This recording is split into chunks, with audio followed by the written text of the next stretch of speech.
Okay, we are back. This is your host, Barry Waxler, here with my co-hosts, Andrea Kay and Al Arias. And our next guest is Dr. Tom Horvath from Practical Recovery. Welcome, Dr. Tom. Thank you. Glad to be here. Great. Well, tell us a little bit about Practical Recovery and what you do and how you do it. Practical Recovery is an addiction treatment system here in San Diego. We offer both residential and outpatient services. We treat any kind of substance or activity addiction like gambling or shopping. We specialize in a certain kind of person. And this is a person who would be willing to go against the dominant mindset about recovery, which is that you adopt a label, I'm an addict, I'm an alcoholic, right. I have a disease, I need to be in recovery for the rest of my life.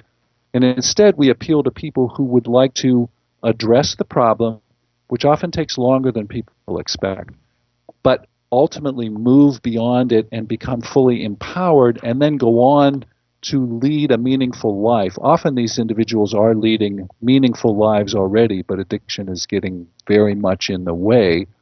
Most people benefit or only need outpatient services, but some also need residential care. So we're focused on a particular kind of person and a kind of mindset. Right. Well, before we went on air, we talked a little bit about, there were a couple of key phrases that you used when we talked about it, and it's a self-empowering approach. Talk a little bit about that.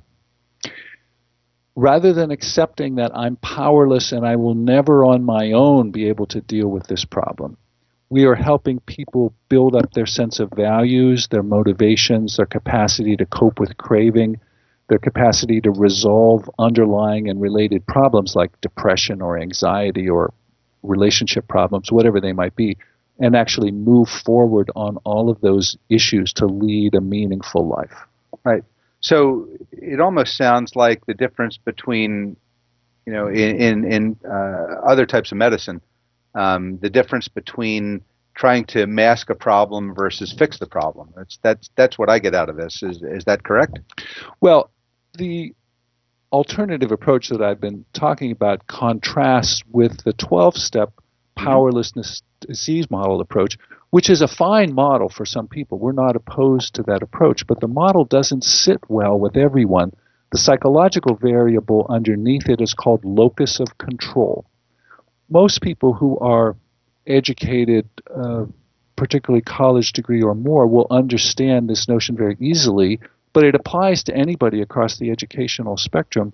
As I look forward in life, is my life primarily going to be about what happens to me, or is it primarily going to be about what I do? Things happen to all of us. Do I lie still and take them, or do I go on to lead the kind of life I want to have regardless of what mishaps or good things happen to me? So that self-empowering approach applies to somebody who has what we would call an internal locus of control. Interesting.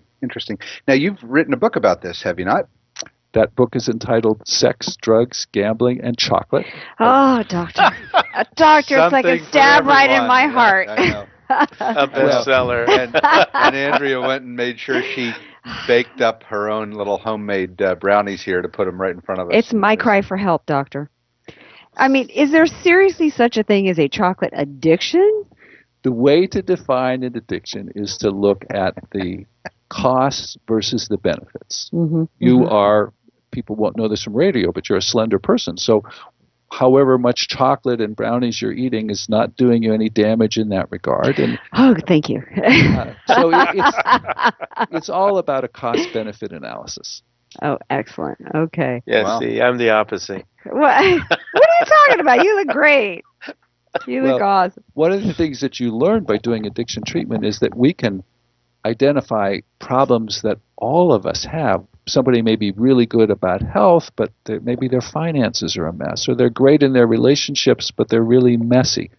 It's impossible to live a perfect life. And you could be criticized by any number of experts about all sorts of things. So in this one life that you have on earth, it's important to identify what's important to you and to go forward and live that way.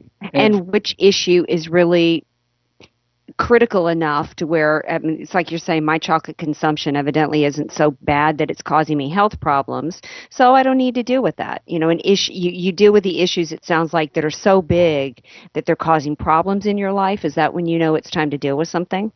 Like most issues in life, we all have a whole range of problems that we're just letting simmer in the background of our lives, and when one of them emerges as significant, then we deal with it. Now, can you apply this to everything from chocolate to now people are getting addicted to the internet and like social media? One of the points of that book title, and actually it's worse because when you open up to the first page, there's a list of another 100 substances and activities that someone might become addicted to. One of the points of that is to recognize that addiction isn't something that happens only to some people. Addiction as a process is something that happens for all of us. The question is just how much of a problem does it cause? Everybody needs to cope with craving.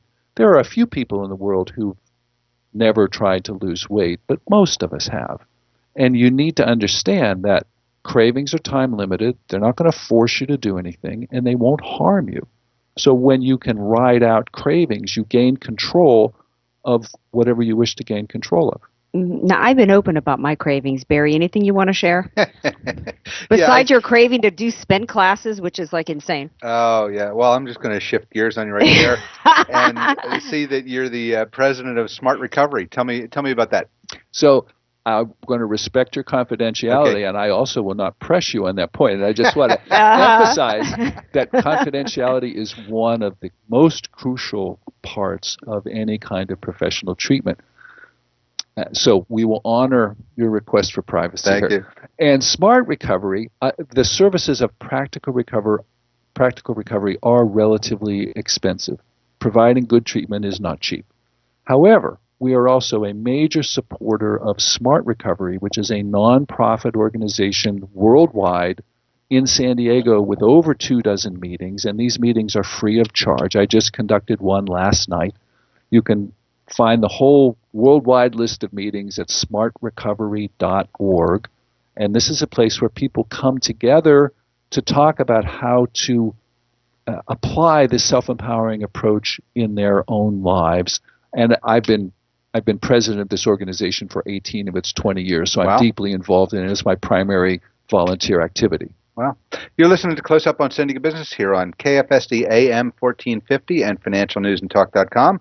I'm your host, Barry Waxler, here with my co-hosts Andrea Kay and Al Arias, and our guest is Dr. Tom Horvath of Practical Recovery. Now, what are some of the ways that you apply this smart or practical recovery? I mean, are there like a couple of tips you can give or suggestions? I mean, what is this empowerment? What does it look like? How does it work? Well, I've already mentioned the ideas about coping with craving. They're so important, I'll repeat them. Craving's time limited. It's not going to harm you, and it doesn't force you to do anything. Although it feels like you're going to die when you really want, that ho-ho. It does feel that way, but many of us in this room have reached the point in our lives where we need to have a colonoscopy, for instance. I have one coming in a few weeks, and the instructions are quite clear. Fun. Yes. You will not eat any food for an extended period of time. Yeah. For various religious holidays, people fast. It's true. Fasting is about a mindset. When you've committed yourself to do it, it's not easy, but it's not horrendously difficult. Millions of people have fasted. So this is normal behavior. And when you first change an addiction, the craving is screaming at you. But within about 90 days, it goes away. You can validate this very easily by going to talk to ex-smokers. Most people know that smoking is a challenge to quit. Yeah. And that the craving in the first days to weeks can be intense, but you talk to people who quit a year ago, 5 years ago, they may have no craving at all. Right. Do you deal with smoking, helping people quit smoking? We are available to do it. Typically, people don't go to treatment to change smoking. Over 90% of people quit on their own, which is a very hopeful fact because if But a lot of people don't know that they have a place to go to quit smoking. I never did. I didn't. I mean, I quit 30 years ago, but right. Same point. Who knew? So, there is a resource to help you quit smoking. There are actually quite a few resources. Most people do it on their own, and if people can quit smoking, they can also quit these other substances. Great point. Yeah, because that's got to be one of the hardest things ever to quit, I would imagine.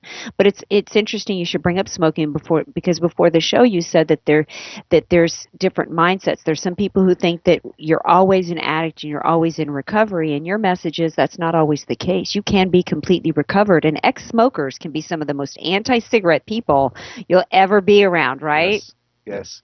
We want people to know that this option is available. There's as many ways to recover as there are individuals, and you don't have to buy into that one particular mindset, which does dominate the American discourse about recovery. There's many ways to recover.